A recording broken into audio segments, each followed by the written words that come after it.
नमस्कार दोस्तों, स्वागत है आपका हमारे खास साप्ताहिक कार्यक्रम उत्कर्ष स्वामी विवेकानंद प्रेरणा सप्ताह में।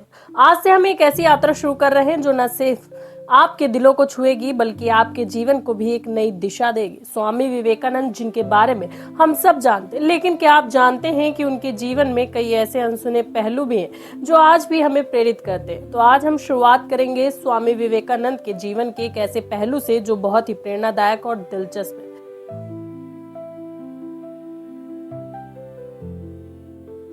स्वामी विवेकानंद का बचपन बहुत ही सामान्य था, लेकिन क्या आप जानते हैं कि जब वे बच्चे थे तो उनके घर वाले उन्हें पढ़ाई में ध्यान देने की सलाह देते थे, लेकिन वे हमेशा अपने दोस्तों से चुपके से चर्चा करते थे कि क्या हम असल में जीवन का उद्देश्य समझ पाए हैं। उनका मन हमेशा सवालों में रहता था। ऐसे ही बचपन से स्वामी विवेकानंद का ज्ञान की ओर झुकाव शुरू हुआ।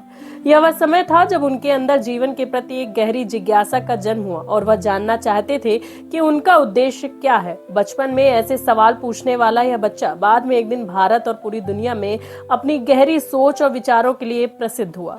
स्वामी विवेकानंद का संघर्ष और परिपक्वता। स्वामी विवेकानंद के जीवन में संघर्ष एक अहम हिस्सा था। क्या आप जानते हैं कि वे स्वामी रामकृष्ण परमहंस से मिलने से पहले जीवन में निराश हो चुके थे। उनके जीवन में एक ऐसा मोड़ आया जब वे पूरी तरह से टूट गए थे, लेकिन उन्होंने आत्मविश्वास और संघर्ष की ताकत को महसूस किया।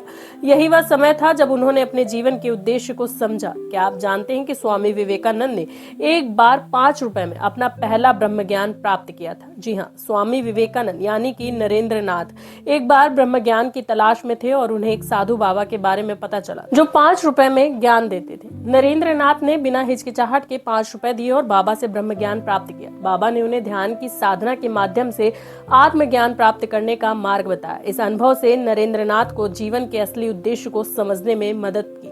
यह कहानी हमें सिखाती है कि छोटे कदम भी जीवन का बड़ा ज्ञान प्राप्त करवा सकते हैं। स्वामी विवेकानंद की संघर्षों की ये कहानियां हमें यही सिखाती हैं कि मुश्किलों का सामना करना और उनसे सीखना ही जीवन की असली सफलता है। अब बात करते हैं स्वामी विवेकानंद के सबसे बड़े योगदान की, यानी कि युवा शक्ति की।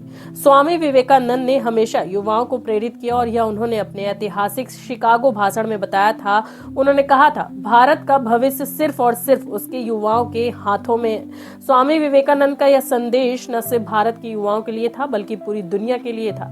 स्वामी विवेकानंद का यही संदेश आज भी हम सभी को यह याद दिलाता है कि हर युवा में परिवर्तन लाने की क्षमता है, बस आवश्यकता है सही दिशा की। स्वामी विवेकानंद का ध्यान और योग पर विश्वास बहुत गहरा था। उन्होंने कहा था, मन को शांत करना ही सबसे बड़ा यत्न है। वह मानते थे कि हमारे भीतर आत्म साक्षात्कार की शक्ति है, बस हमें उसे पहचानने की आवश्यकता है। उठो, जागो और तब तक न रुको जब तक लक्ष्य प्राप्त न हो जाए।